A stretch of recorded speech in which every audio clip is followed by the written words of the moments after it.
Nothing kills a PR campaign faster than when people realize that they have been manipulated. Yeah, we've lost some talk. Hi and welcome to Blossom Talk. I'm Sashti Flaw, journalist, Hollywood truth teller, and your voice of reason in a town built on delusion. First of all, again, you guys, thank you so much for sending me so many tips, and thank you for being on top of things. Thanks for all your amazing comments and all your feedback. As I said before, I couldn't really do this without the support of you guys. So thank you from the bottom of my heart. So there's quite a few things to go through today. First of all, we have to talk about the real price for Isabella Ferrer for what she just did to Justin Baldoni. Something that might not seem so obvious at first. Then there's a new filing in the Wallace case, which is quite interesting because he is asking to unseal Blake Lively's deposition, and Blake Lively has agreed. And then someone sent me this amazing interview with a former CIA spy who's been analyzing Blake Lively and Justin Baldoni's body language. It's really fascinating, you guys. So stay tuned for that. First, I wanted to talk a little bit about these headlines that we've been seeing lately about Isabella Ferrer. As you know, all the mainstream media outlets picked up the news that Isabella Ferrer felt harassed by Justin Baldoni. And as you could see everywhere, those were the headlines. And for a lot of lazy people who only read headlines, it could seem like he had been harassing her on the set of It Ends With Us, while in reality, she felt that he harassed her because he couldn't get hold of her to serve her a subpoena. As I said before, she was okay with being subpoenaed by Blake Lively, but she doesn't want to be subpoenaed by Justin Baldoni. Anyways, it could seem like Blake Lively is on top of things now and she got her will. And now we can see these headlines everywhere that Isabella Ferrer was harassed, which would fit perfectly into Blake Lively's narrative here. But in reality, the opposite is happening. And the reason for that is now they are using the word harassment to explain something as simple as receiving a subpoena. They are watering out that word, they're trivializing that word. And by doing that, it makes them look bad in front of all other real victims. They're abusing a very powerful term to describe a situation which has nothing to do with harassment.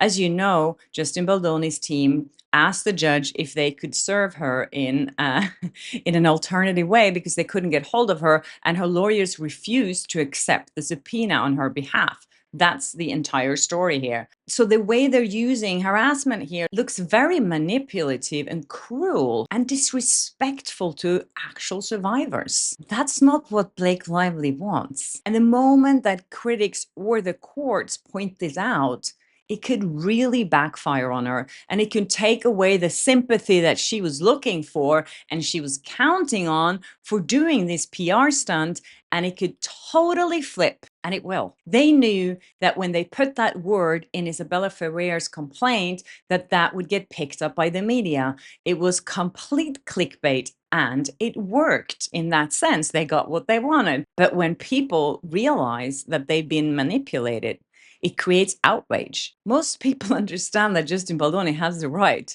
to call in a witness that Blake Lively has already called. So this stunt just exposes Blake Lively again as manipulative, as calculating and misleading. Nothing kills a PR campaign faster than when people realize that they have been manipulated. So Baldoni can argue this in court or in filings already, saying, look what they're doing here. They're twisting a subpoena into harassment. And he can say, if they mislead the media like this, imagine how they can spin this entire case. That flips the narrative. And instead of Justin Baldoni being the harasser, Blake Lively seems like the aggressor. So by them planting that story, hoping that people wouldn't read the fine lines, it is a terrible, terrible move. You can spin the narrative all you want in court, but in Hollywood, credibility is currency. And once you burned it, your career balance hits Zero. Okay, so we're going to see more of Blake Lively's deposition coming up next. But before we get into that, I wanted to thank the sponsor of this video, Scatter Slots. If you are like me and you need a little break from the never-ending drama of Blake Lively and Justin Baldoni, here is your perfect escape. Scatter Slots is honestly such a great reset when your brain is fried from legal filings and subpoenas. It's not your typical fruit and diamond slot game.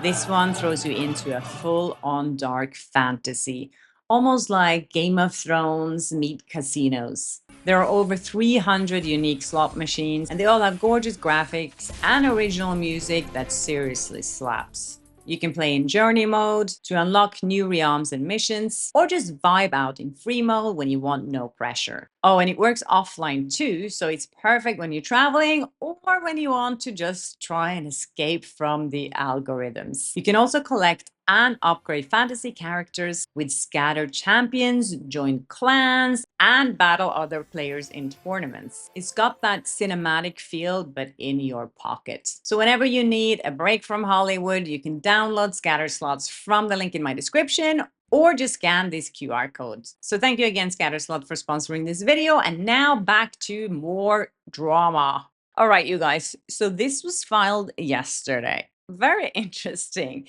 So Judge Wallace, as you know, was dismissed from the case at first because the judge said he's not in my jurisdiction. He's in Texas. You need to fight him over there. Then Blake Lively complained and filed an amended complaint and put Judge Wallace back into it. So he has to fight it again. And now Judge Wallace says, okay, I need a little more ammo here in my new opposition against Blake Lively. And I would like to use some of the things that she said in that deposition, that she said in her testimony. And Blake Lively's team agreed. First, I was like, why did they agree to that? This could really backfire on Blake Lively. Of course, it's not the entire deposition, but they want to unseal parts of it, which they can use in their defense. So first I was like, why are they allowing this to happen? Why do they want to give him some more ammunition? Well, the truth is, this is again a PR game. So Blake Lively's team has probably balanced this up and thought, okay, what's the pros and what's the cons here? And the thing is, if Blake Lively would have fought to keep this sealed, to keep it from the public, it would seem like she had something to hide. And she doesn't want that. She has nothing to hide. And that could look damaging on her. So now she can be like, hey, I have nothing to hide. So that would play out well in court and in the public opinion. So her lawyers were probably thinking it would damage her more if she refuses to show this part, as if she does allow to show this part. Remember before, she was furious that they actually filed the deposition in the court and they had to remove it. And she was like, it's all for clicks. Everything is just for clicks for Blake Lively when she's talking about Justin Baldoni, while in reality, as you know, all she does is do things for clicks. That's what she does for a living. That's what Ryan Reynolds does for a living. He lives for clicks. So now when they're releasing a small part of it, they can control it more and not let it spin out of control. And they don't look secretive, and then that gives them a little more credibility. That's what I think. I don't know, I'm not the expert here, but that's the way I would look at it as a member of the public. Also, apparently judges don't really like that you seal stuff, so maybe they're just doing it to show some goodwill to Judge Lyman, like, hey Lyman, again, you know, we have nothing to hide here, we're being so transparent. So then later on that he will keep on giving them more favors. As we know, a lot of people have said that they think Judge Lyman is biased. So bottom line is, we are going to see more from Blake Lively's deposition very soon. I'm so excited to see what she came up with. As you know, there was a tiny leak already where she, amongst other things, blamed Brian Friedman for the smear campaign and said it was still ongoing and that he is part of it. As far as she knows, as far as her lawyers have told her, as I mentioned back then when I talked about this, I said it's all based on her feelings. She feels there's a smear campaign. She feels it's still ongoing. But then again, all of this whole lawsuit is just about Blake Lively's feelings. Anyways, this was really interesting. Thank you, Jean, for sending me this. This is an interview with a former spy called Andrew Bustamante. He's on Lisa Bilyeu's YouTube channel. I've seen her before. I really like her content. And she's interviewing him and she asked him about body language. There was a lot of other people that they were analyzing, but one of them was Blake Lively and Justin Baldoni. And she showed him 3 clips. One of them was from the set. They were just walking out a door and they were just having a conversation. You can't hear what they're saying. You can just look at their body language. Another one is from that dancing scene, as we all seen. And then there's one clip from where Blake Lively and the cast, Brendan Sklenar and Colin Hoover, is sitting next to her, being interviewed and talking about this. So first he talked about the scene where they walk out together. They're on set somewhere. I don't know where it is.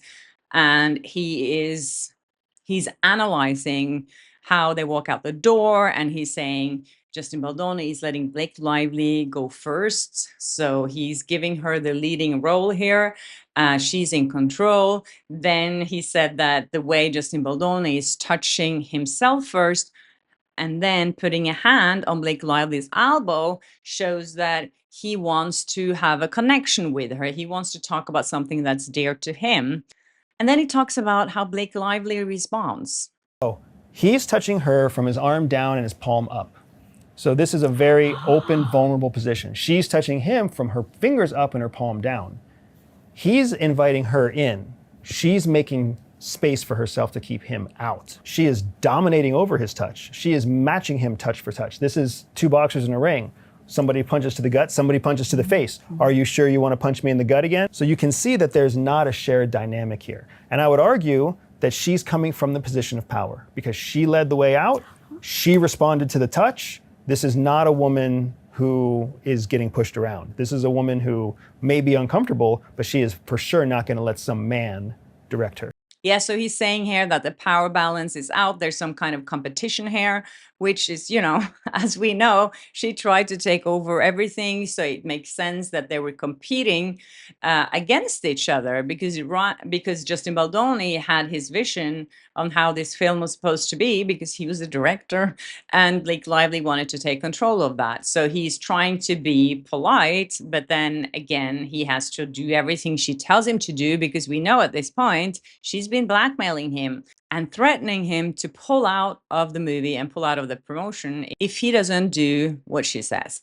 So the next clip is the dancing scene. He says that it looks like Blake Lively is uncomfortable, but at the same time, she is taking control of the scene. She's mentioning things around her, like the lighting, that, he has to move away from the lighting, and she's trying to direct the scene while he's kind of letting her do that. Pause. Again, she's giving the director directions. I'm not saying that she's wrong. No, yeah. But we're seeing a pattern of behavior here. She speaks first, she acts first, she chooses when they're far and when they're close, and this is part of what he is also having to deal with professionally and personally. But there's a camera on it the whole time, so we're really seeing this behavior, this body language come through. And as he says, in this scene, it's hard to actually analyze it because Justin Baldoni is in and out of character. By Blake Lively is not in character at all. She's just being herself. And he says that she looks uncomfortable. She doesn't really want to be near him. That to me says that he's more professional than she is because at this point, he must despise her. He does not want to be near Blake Lively at this point. So for him to be so professional that it doesn't even show that he really dislikes her, I think that's a good point. But they didn't talk about that, but that's my observation. But I also think it's difficult to analyze these things if you don't know the story before this happened. We don't know the context completely of what have happened until this point, and why they're so uncomfortable and why it shows on Blake, but not so much on Justin. And then they talk about this interview clip where Blake Lively is paired with Brendan Sklenar and Colin Hoover, and she's asked about the chemistry with Justin and about those intimate scenes. She actually cuts off the interviewer. She starts answering the question before the interviewer is done. So once again, we're seeing Blake hard charging ahead. I'm not disagreeing for a second. She was uncomfortable in those scenes, but this is not a woman being controlled. This is a woman who stands on her own 2 feet. I would also say if you look at her body posture, she's very comfortable right now. Yeah, Blake Lively doesn't come off as some kind of weak person that lets people step all over her. She is in control. And as he points out here that she is talking over, she's interrupting the reporter who's asking her a question, and she owns that couch while the other two sit there and look a little uncomfortable. Like Colin Hoover makes her body smaller, and he says that Brendan Sklenar is covering his crotch, like a very defensive thing to do as well. And Blake Lively's like, she owns that room. Then the host talks about how she had Justin Baldoni on her show. I've met Justin. He was on my show. And when I say he was the most gracious man ever, I'm not saying that he didn't do it. So let me just say that. But in my own experience, he was so wonderful. And I don't know because I've never been in that position, but I'm only going to project. If I was her and someone was super inappropriate towards me, and even if I'm working with them, if they touch me, I'm stepping back. Anyways, I just wanted to share that because I think, first of all, body language is so interesting. And secondly, I think to try and understand the psychology here and the way Blake Lively thinks, as this guy is pointing out, in her head, this is the truth. She felt uncomfortable. And he says that Justin Baldoni is also telling the truth there. So both are telling their truth. And these people were really colliding and their personalities didn't match. And there was a power struggle going on because, as you know, she tried to take over and it was his movie and all that stuff. But all in all, I think what's really interesting here is not what happened between the two of them up till the point when the movie was finished. It's what happened after, because what Blake Lively did after this, that's what defines her as a person, if you ask me. And that's also why people started judging her. And that's also why this smear campaign started against her, because of her own actions and because of her own words. If you're interested in watching the entire video, I'll leave a link in my description. I think it's around 52 minutes that he starts talking about Justin Baldoni and Blake Lively. So yes, you can check it out if you want to. Anyways, that's it from you guys. I was going to make a short episode today and it's not happening. So sorry about that.